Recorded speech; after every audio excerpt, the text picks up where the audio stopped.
Hello and welcome to another instalment of History Hack. Alina, who have we got with us today?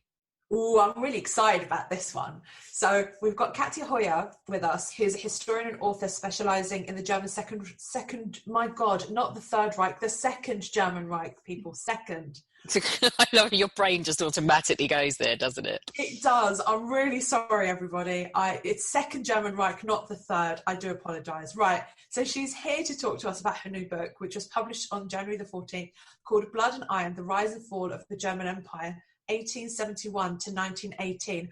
I'm really excited about this because I operate obviously in the 20th century and I know nothing before that. So welcome, Katja. Hi. Thank you for having me. You're not alone with that sort of focus on the 20th century and the Third Reich. That's partially why I wanted to focus on this topic. So in many ways, I think you represent, the focus that many people have on German history. Thank you so much for doing this book, because as a First World War historian, it's going on my shelf because I know nothing about this period. It's great. So today we're going to cover basically the road to unification, aren't we? Which, of course, then a unified Germany is where only 30, 40 years before the beginning of the First World War. So it's a really important topic to cover. Yes, I agree. And that's definitely, one of the main reasons really why I wanted to focus on this. For some reason, Germany just seems to spring out of nowhere in either 1914 or 1918, depending on who you ask. Which is really not the case, is it? Yes, absolutely. And many of the issues that are around, so if you look at things like nationalism, militarism, the struggle for democracy to survive in the 1920s, all of those go back a long way into the 19th century. And I think it's very worth, looking at these issues. So this is going to be a great bridge from one period to another, I feel. So let's go right back to 1815. So we've just come off the battlefield at Waterloo, where Prussian troops have fought with Wellington to defeat Napoleon. Can you give us an overview of the political situation in Germany in 1815? Yes, so Germany in itself is more of an idea than a political construct at this point. So Germany does not exist at this stage as a nation state.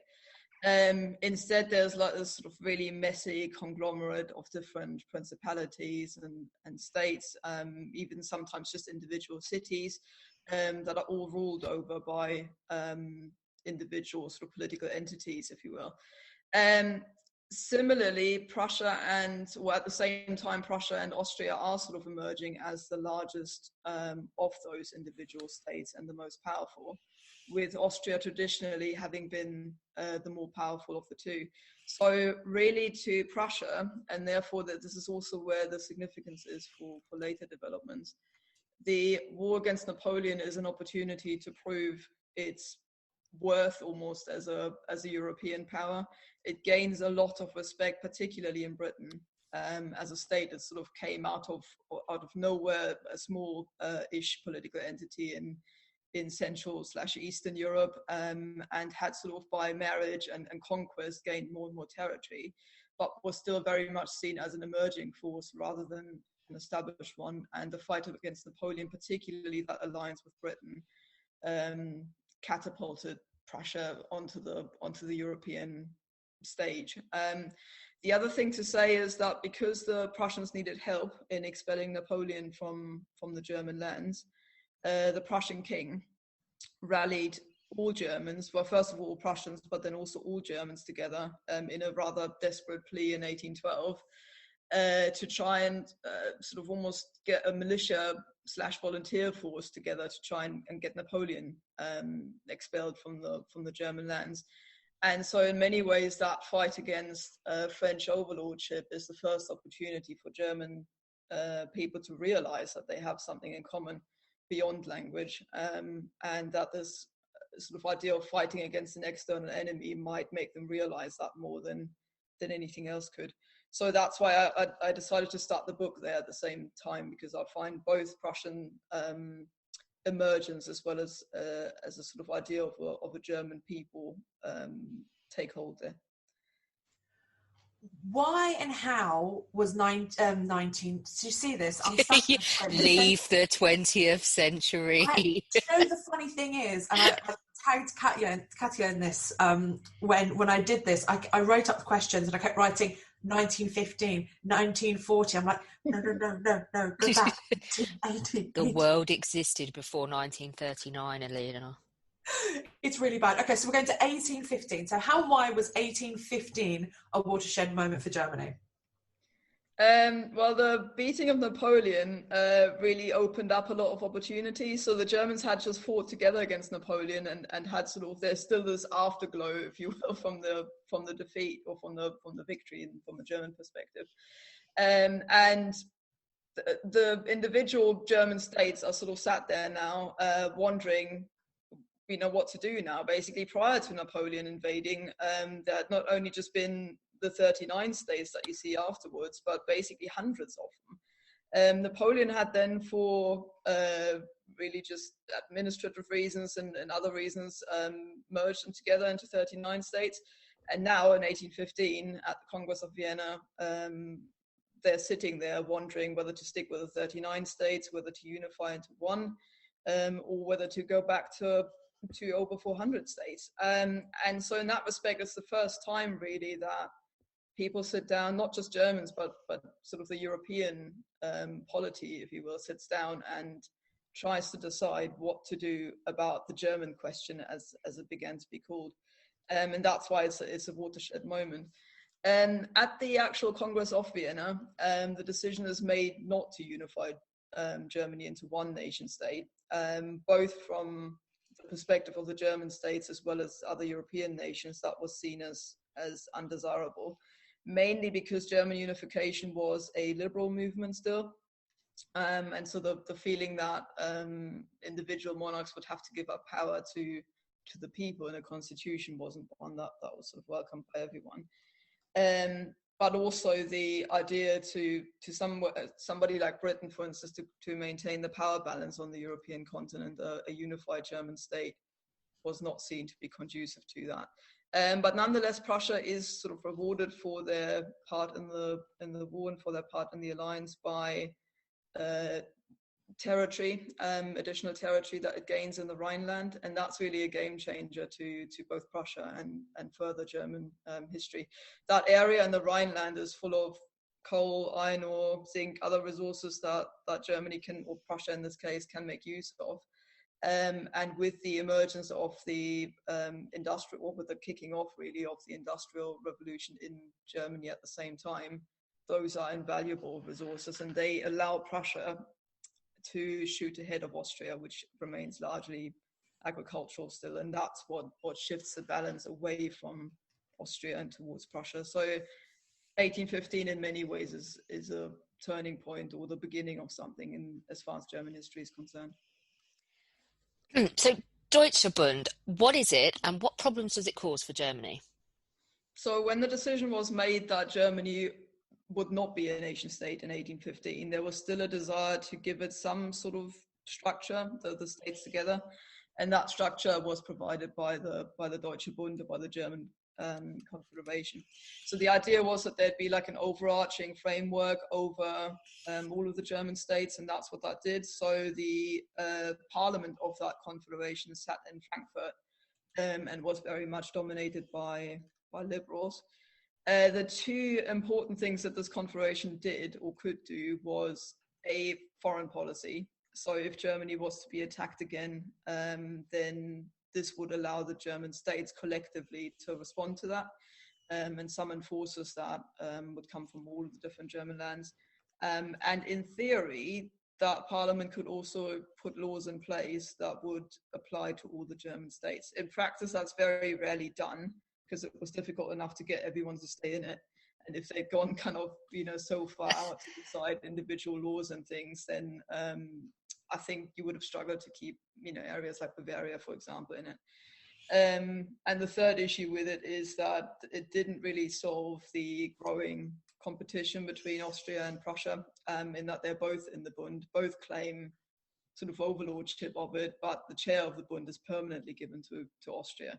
And Prussia feels sort of more and more miffed with that, because they think, we're the emerging power, we are the ones that have a stronger military and are beginning to industrialize quicker. So they at the very least, they would have liked to see chair move from one to the other and sort of, you know, have a rotation system or something. But because the chair was permanently given to Austria, Prussia became more and more unhappy in the Bund. And that was certainly not going to be a long-lasting solution to the German question. This next question really interests me because I love identity, especially identity in this time, because Europe is just such a mess. So what sort of things again, I can't even say the word, unified Germany? The main unifying factor is usually determined as language. So you often see this phrase, as far as the German tongue is heard.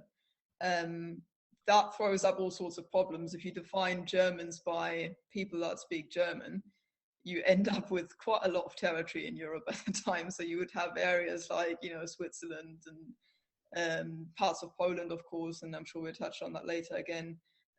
Austria goes far into the Netherlands and into all sorts of areas where there's overlap with existing political territory. Another factor that's beginning to emerge really is a common culture.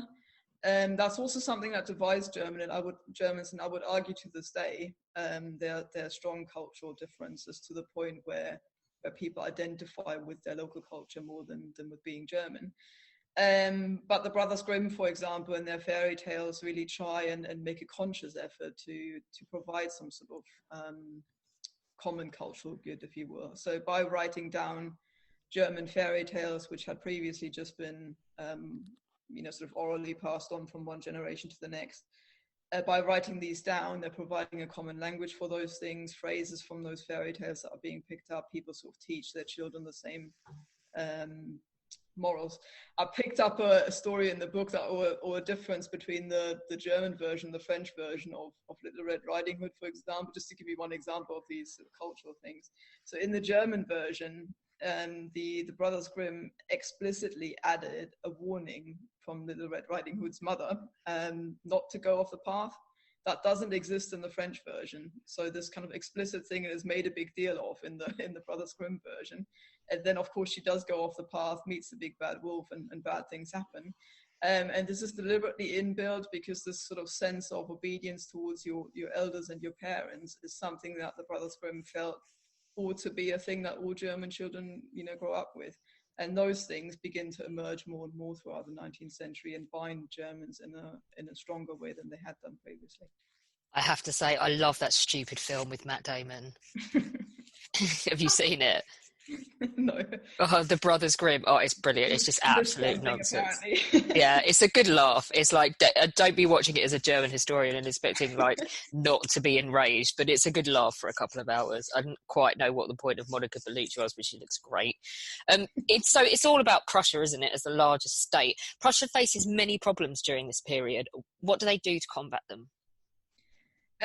So the Prussians still have a problem in that the territory that they've just acquired in the Rhineland is a very reluctant joiner, shall we say, to the Prussian Empire. So to the point where people are talking of Beutepreußen, which means the word means something along the lines of the Prussians that got bagged or got kind of caught in Prussia. They don't want to be there. And the Rhinelanders are certainly the sort of key example of that because they're Catholic and they're culturally very distinct as a region, and they find themselves suddenly within this Prussian empire that they never wanted to be part of. So Prussia combats that to some extent by sort of pushing ahead with the industrialization process. So this makes everyone fairly wealthy fairly quickly, so Prussia modernizes a lot more quickly than other areas, which means that the middle classes are slowly beginning to appreciate this growing union that Prussia can provide. Military reforms as well are quite popular, given that Prussia is now seen as protector. So the idea, especially for the Rhineland, that they could get invaded again by France remains pretty strong. So there's this French scare, for example, in 1840, where the French King Louis Philippe runs into problems in France and decides that perhaps another conflict with Germany would bail him out. And he starts sort of saber rattling and saying, you know, we want areas around the River Rhine back. And the River Rhine, of course, as a, kind of cultural item really It's quite a painful thing for the Rhinelanders to consider, to lose territory there. And so, Prussia is seen as a protective force all of a sudden, as kind of like almost like a father figure, I suppose, reluctantly still. So there's still very, very strong resistance against being part of it. But from a pragmatic point of view, both economically and militarily, people are beginning to look up to Prussia rather than Austria.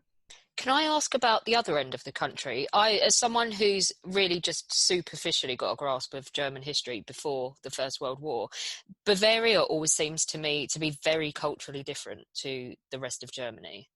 Yeah, that's right. The River Main, which sort of flows sort of horizontally across Germany, is often called the Weißwurst equator, meaning the sausage equator. So south of that, you've got people eating white sausages, and north of that, people eat bratwurst and other things, and that's usually used as a sort of symbolic thing to divide the two, north and south, really into two distinct cultural blocks. This is brilliant. Alina will never forget this, because this is the second time this has happened this week. I have to say the words, Alina loves sausage. But she really does love sausages. So she's going to remember that, the sausage equator. I mean, who doesn't like a sausage? Yeah. I'm going to go down to the south, eat some white sausage, pop up to the north, because, I only live a couple of hours from Germany, so it's great for me. That'd be ideal. Alex, I love that. I'd never heard that before, the sausage equator. That's brilliant. I just can't. I mean, I'm a perfect example of that, because I'm from the north, and I find these white sausages absolutely horrendous. Like, it's just this slobbery goo in the middle that you're sucking out of pig's intestines. Oh, Alina's like, Well, no, because we've got the same. We've got, our sausages don't divide us, unfortunately. But for us, our white sausages are not that bad. And our kind of bratwurst-sized sausages are also not that bad. So I think you might have to pop over to Poland. We might surprise you. Well, where I grew up was only about half an hour from it. So, just outside of the other Frankfurt, basically. So I used to go over there a lot and enjoy the Polish sausages as well. I have to ask, Hamburg is very different as well, isn't it? Yeah. Absolutely, and there's kind of naval culture that's beginning to, certainly later in the sort of 1890s, that's beginning to spread across all of Germany. Just doesn't exist prior to that. The rest of Germany feels very much like a landlocked nation, whilst the north has always had that sort of naval tradition and the outlook that Hamburg in particular, with the Hanseatic League, had into the rest of Europe is very, very different compared to the southern states and their more sort of continental outlook. That's definitely a bridge that's built by Kaiser Wilhelm and his obsession, isn't it? That's absolutely right. So there's his own obsession, I would say, is not so much something that spreads across Germany. I would say he's more of a kind of indicator of what's happening. So he himself is part of something that is happening, I think, across Germany with that naval fascination developing. So you see something like the Kieler week, for example, so the naval port of Kiel in the sea in the north of Germany, is putting on like a sort of yearly spectacle of just naval culture and parades and ship contests and other different things. It's still going on now. Once a year. I just did George V's diaries for when he went over to for the opening of the canal and all the different functions. Yeah, absolutely, and it's something that gives all German a sense of pride as well, in the sense that it's something new that they can all build up together, and sort of indulge in together, and it joins nicely with the fascination for the new technologies and new things in industry as well, that everyone, or a lot of people, certainly buy into with their progress optimism. We've jumped way too far forward though, haven't we? In our timeline. It started with the sausages. Well, we can always go back to the sausages. Yeah. Well, we need to ask, don't we? How did the French Revolution, because we were talking about the border between France and Germany and the tension, how did the French Revolution affect Germany and its citizens? Oh, it had a huge cultural impact, certainly. So the sort of more liberal ideas that ensued from it had a massive effect on the German middle classes, who partially, some of them bought into it and became fairly radical sort of republicans almost themselves. Not all of them wanted an outright German republic without a monarch at the top. but a lot of them certainly believed that there ought to be a legal framework, the rule of law that ties both the monarch and the people themselves to it. And the other end of the spectrum are the more conservative end of the middle classes, and of course the aristocracy, who are completely frightened by the spectre of something similar happening in Germany. And when it's beginning to look like the Germans are themselves in such a sort of desperate state in the 1840s that there might be a revolution in Germany, and indeed there is one in 1848 and 49, the elites respond in a fairly drastic manner by basically crushing those uprisings and driving many of the German intellectuals actually out of Germany and into exile. So the cultural legacy of the, politically speaking, the cultural legacy of the French Revolution has a huge impact on Germany.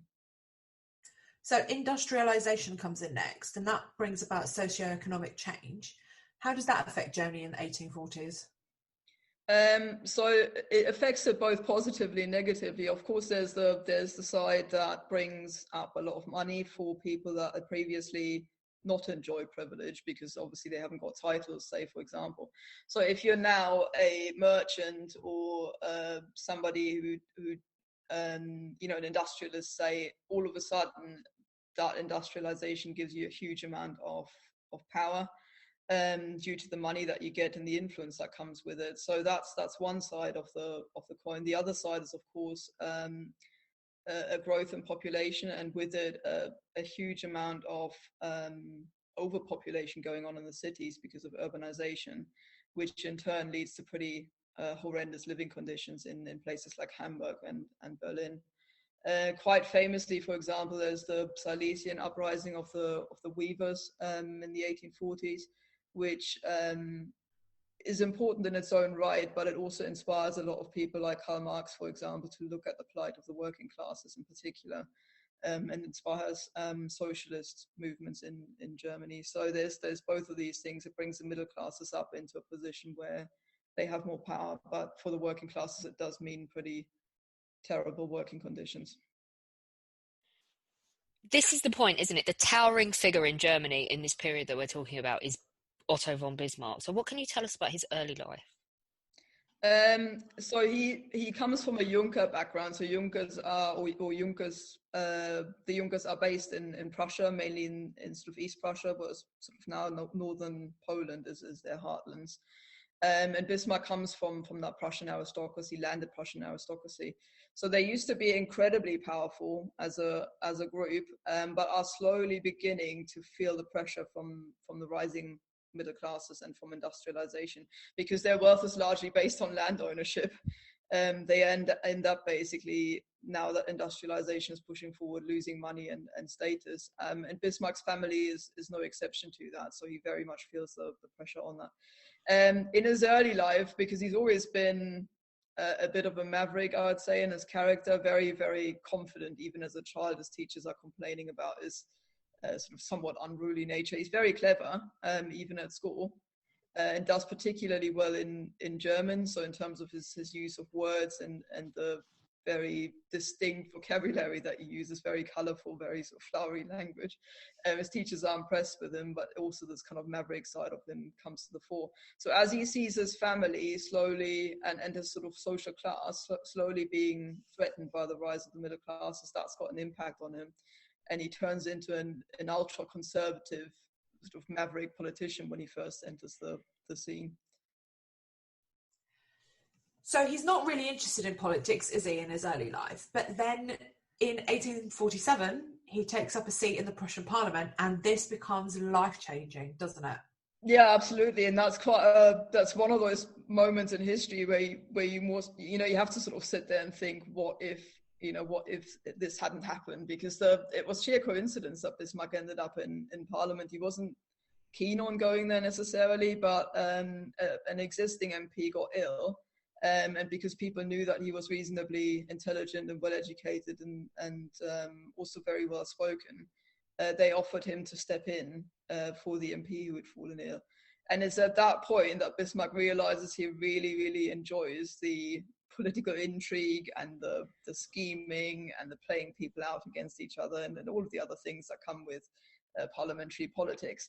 And there are plenty of sources where, you can sort of read how he came back home to his wife and would, sort of exuberantly talk about how much he enjoyed his day again today, kind of forming factions and alliances whilst outmaneuvering other people. And that really brings about a talent and also a desire in him to stay in that field. Can I ask as well, before we move on to us a little bit later in the timeline, the period of the late 1840s is hugely traumatic on the continent, isn't it, in terms of social upheaval? Yeah, absolutely. So all of these things that I talked about earlier in terms of working conditions and also the liberal hangover from the French Revolution sort of collide in the 1840s with the middle classes wanting more democracy and wanting that Frankfurt Parliament to become the center point of the German unification movement, and the working classes being hugely unhappy in the exploitative situation that they'd been pushed into. And those two come together and frighten the elites, because effectively you've now got a large angry class of people at the bottom, led by people with new and dangerous ideas of republicanism and unification. And so you get a pretty strong response in Germany from the government. So initially, Friedrich Wilhelm, the Prussian king, looks like as if he was going to give in to that movement, and he actually bizarrely dons the German colors, the tricolor, which we still use now as the German colors, the black, red and gold, which stood for unification and for liberalism at the time. He puts those colors on, gets on his horse and rides through Berlin on the back of his horse next to the protesters and sort of pretends for the time being that he's on their side to try and sort of calm their anger down. And then literally days later, he completely goes back on that and suppresses the uprising and uses kind of brutal force to do so. So that's something that the people never really forgive him over and forget. And when he eventually sort of becomes quite ill, and I'm sure we'll get there later as well, it's something that people look forward to, a change in government, because they just do not trust this king anymore, who at first seemed sort of weak and willing to give in, and then turned around and crushed those hopes that people had in those revolutions. And then the Crimean War comes in, doesn't it? And that changes for Germany again. Yes, it does, particularly for Prussia, because Prussia doesn't really know what to do in that war. There's quite a lot of pressure from the Western Alliance for Prussia to join it. And many people in Germany think that would be a good idea. Sorry, in Prussia think that would be a good idea as well, to prove once again to Britain in particular that Prussia was now a major player in Europe and ought to be consulted over foreign policy. The problem is that at this point it becomes obvious that Prussian and Austrian interests in the Balkans aren't exactly the same and aren't in line. And Prussia has got to drive a very, very careful course at this point. So Austria had now, of course, become quite hostile towards Russia, and hence why they're keen for Prussia to join on their side.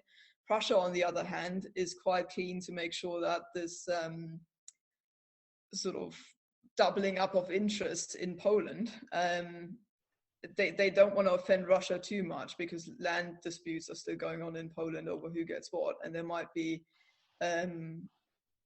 problems with that, because the West is keen to set up an independent Polish state again, and if that happens, Prussia is either going to lose some land or certainly going to have to live with a Polish buffer state next to it. So they're finding themselves in a situation where they have to stay neutral if they want to protect their interests, and that's what they end up doing. But it flags up the increasing divergence of Prussian and Austrian interests. Let's talk about the royal family, because this is going to be hugely significant going forward. You have Friedrich Wilhelm IV, who suffers a stroke, and his brother Wilhelm takes over as regent. How does he cope? Yeah, so the two of them are the pair of them are an interesting combination. So they're brothers, and Friedrich Wilhelm had been called the flounder, or the Butt in German, due to his sort of slightly ungainly figure. He had a very, very short neck, was quite podgy, and was seen as a very unmanly and almost feminine figure by people, and he got ridiculed for that. And by contrast, Wilhelm, who will later become the emperor, the Kaiser of Germany, the first one, is a very soldierly and very sort of austere figure. So they're virtually complete opposites as brothers. So when Friedrich Wilhelm gets ill and has a stroke and becomes incapacitated, people are looking somewhat apprehensively towards the reign of his brother, because obviously he's now taking over as regent, but will take over completely once Friedrich Wilhelm died. So what became obvious is that something will definitely change, and people were talking of a new era of Hohenzollern rule even at the time, hoping that Wilhelm would do things differently compared to his brother, who'd been very, very indecisive, and also because of his indecision would often overreact to incidents that he at first doesn't seem to react to at all. So that was something that people were hoping would change. Move fast forward a little bit to 1868, and there is still no unification. First of all, what does Bismarck do? And second of all, how does Germany finally end up unified? Well, Bismarck himself at this point doesn't really believe that unification is going to happen anytime soon. He actually still sits there in 1868 and says, in private though, but he does say that he doesn't think it's going to happen in the 19th century.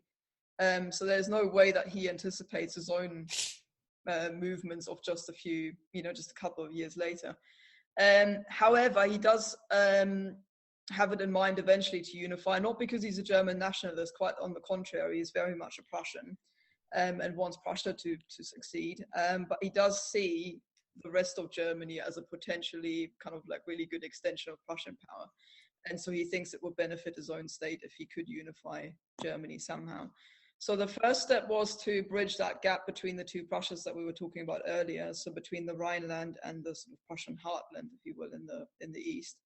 And Bismarck does that quite cleverly and ruthlessly by provoking a war with Denmark over the territories of Schleswig and Holstein.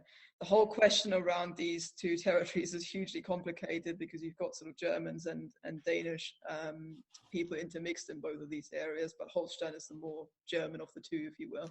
But they both sit in the middle between the two Prussian territories, and the idea was that if that territory could be gained, then the remaining smaller states in between the two territories would also fall into line, and Prussia could basically set up a huge northern power bloc. And that's what happens. The problem is that Austria has also got a stake in that area, and initially, whilst they fight Denmark together over those territories, they quickly fall out over what to do there. Bismarck knew that full well, and knew that provoking a war with Austria would help Prussia even further, gaining sort of dominance within Germany.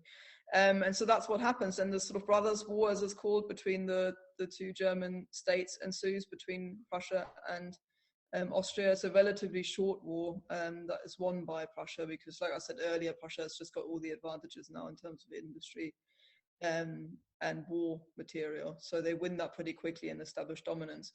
That then means that Prussia can set up this huge northern power bloc called the North German Confederation.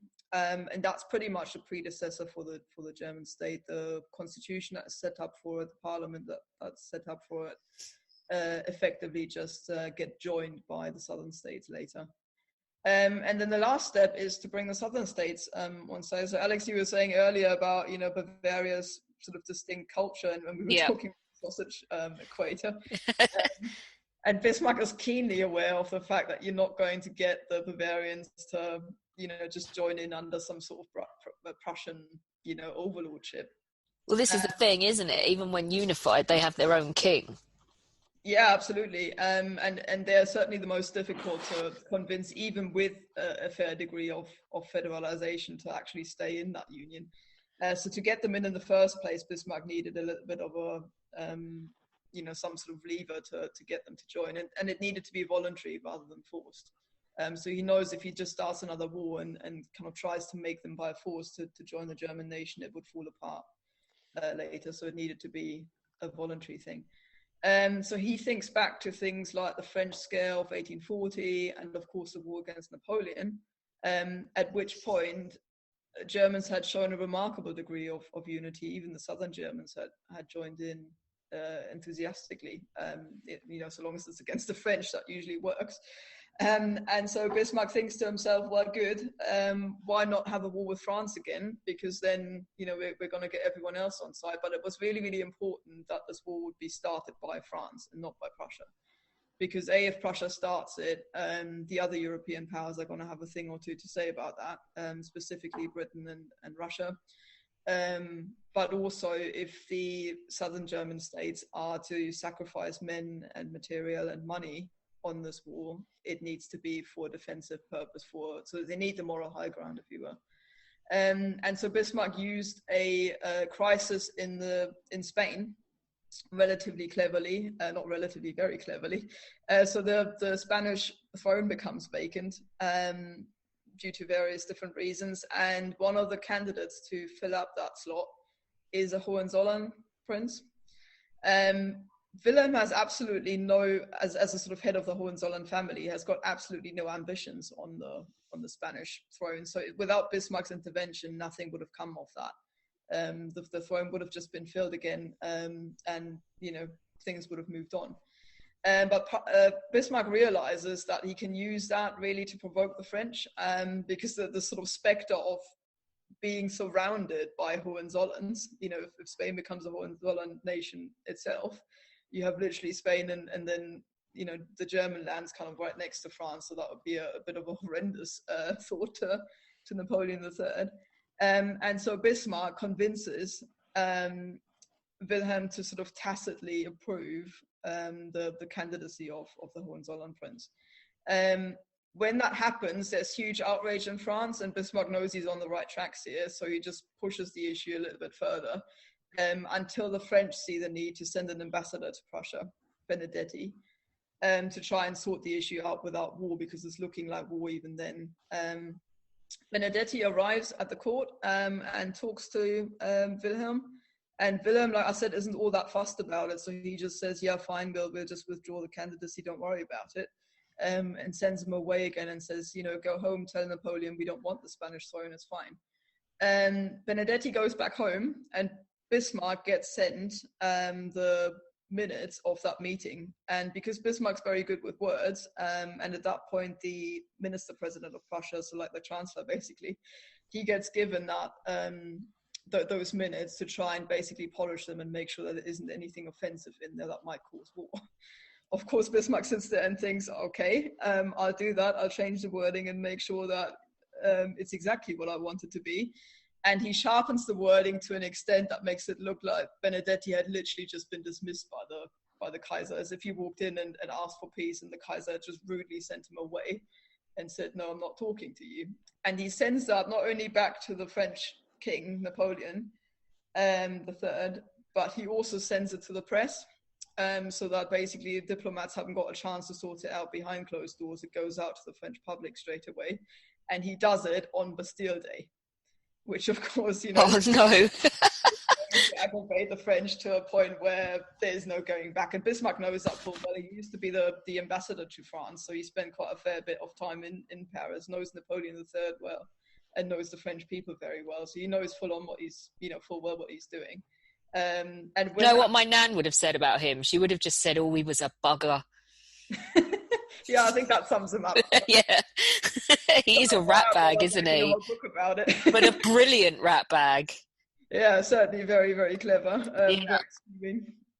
Yeah, and that worked. It did exactly what Bismarck wanted it to do. Sort of, it got out on Bastille Day. It slapped in the face to the French public, to Napoleon.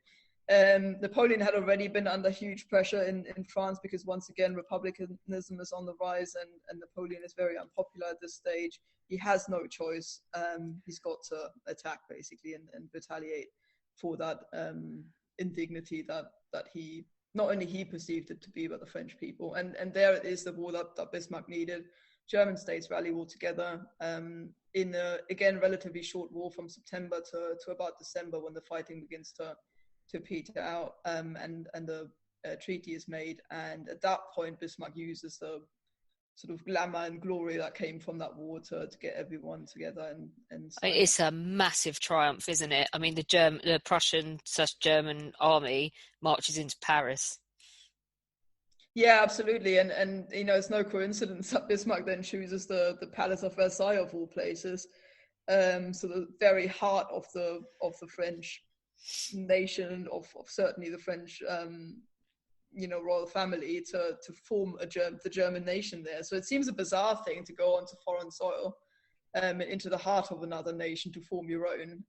But he knows that this entire German nation for that point in time is certainly based on war and victory alone and not much else. And so hence he's got to do that. At the moment he goes back into Germany anywhere, it would lift that one particular German location out of the sort of group of 39, and you can't do that, and also it would take the sort of glory of that war away, and it wouldn't work in that sense. You can see how fragile this still was by the fact that Louis, or Ludwig, the Bavarian king, is still reluctant to join even at this point. He's sort of half in, half out, and isn't entirely sure what to do. And once again, Bismarck thinks, I'm not going to risk it. I need to push him into this. So Bismarck writes a letter to Wilhelm, pretends the letter is from Ludwig, from the Bavarian king, inviting Wilhelm to take the German throne. He then goes to Ludwig and tells him that he's done that and bribes him. And that's as simple as that. He gives him basically money. He's just absolutely, he is brilliant, isn't he? He's a brilliant man. I mean, you got to be a bit cautious saying these things. Yeah. Not in terms of like, oh wow, I love him, he's awesome, but as a diplomat, he was brilliant.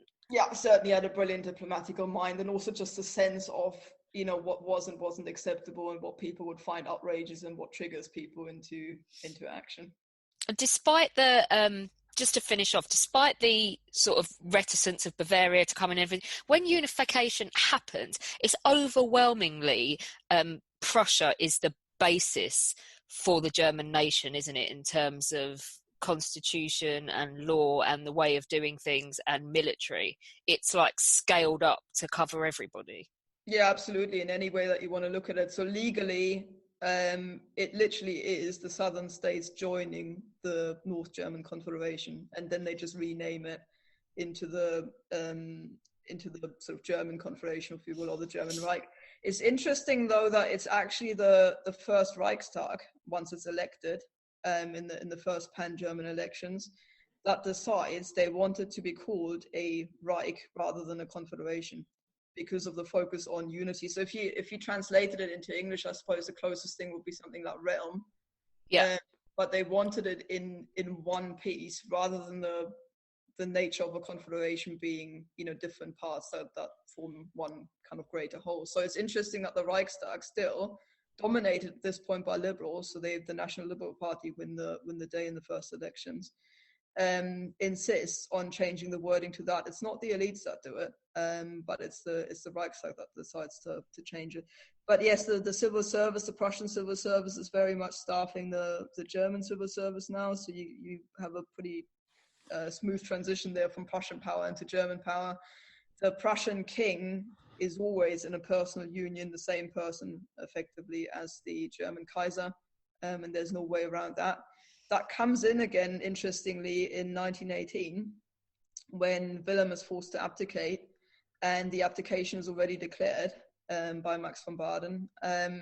Wilhelm gets told that he's effectively abdicated now, and his first response to that is, "Oh, but I get to keep the Prussian kingship, though." Don't yeah, he never was really quite. Did he have a grasp on reality after 19? No, certainly not on the sort of. Yeah, 1 minute he wanted to be Hitler's best friend, then he hated Hitler. He was always going to come back.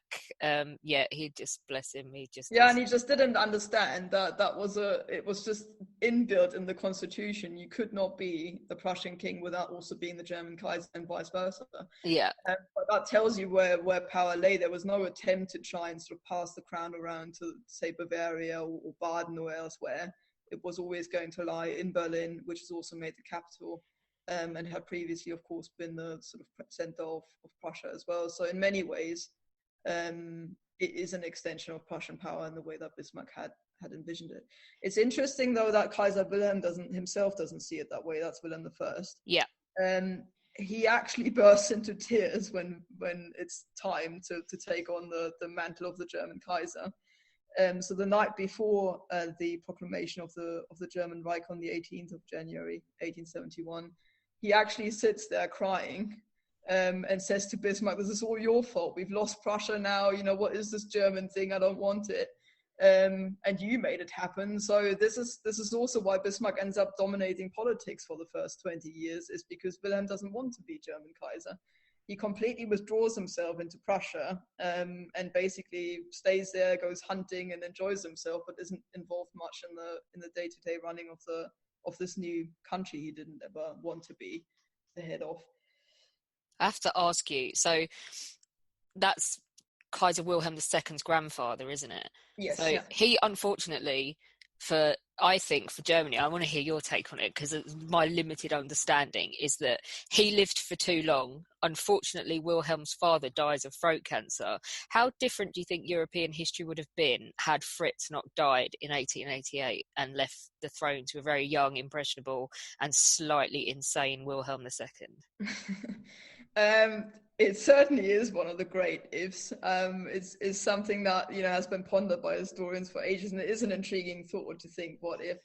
I think looking at the structure of the rest of German society and at who was actually pulling the strings, it would have been interesting to see to what extent Frederick and also his very dominant and clever wife Vicky, again, slightly insane.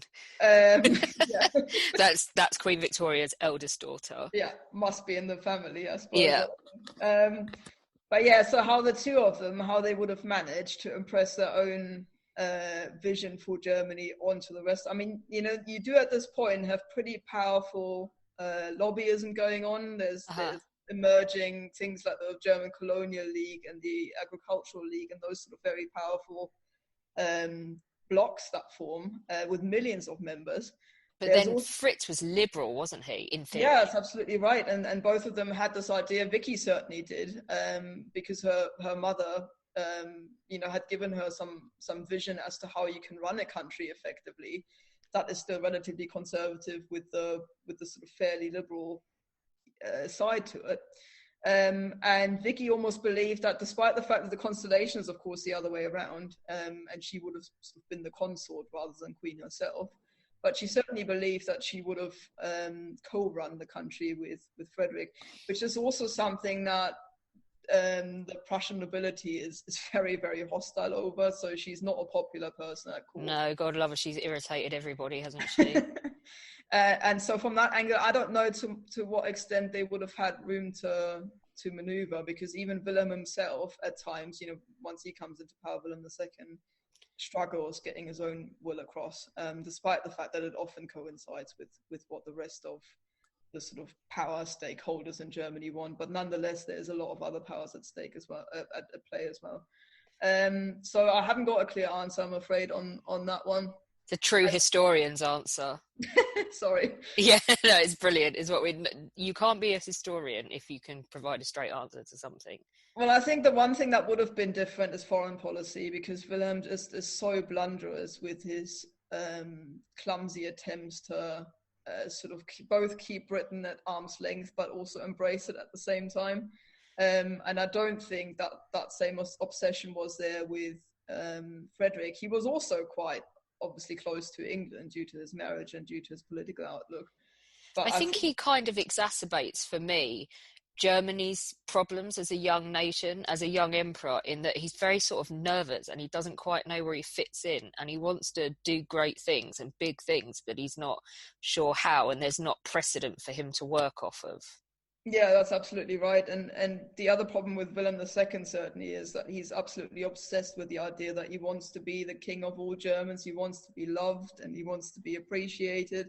He obsessively read through newspaper articles every morning to see if there's any sort of mention of him and what people said about him.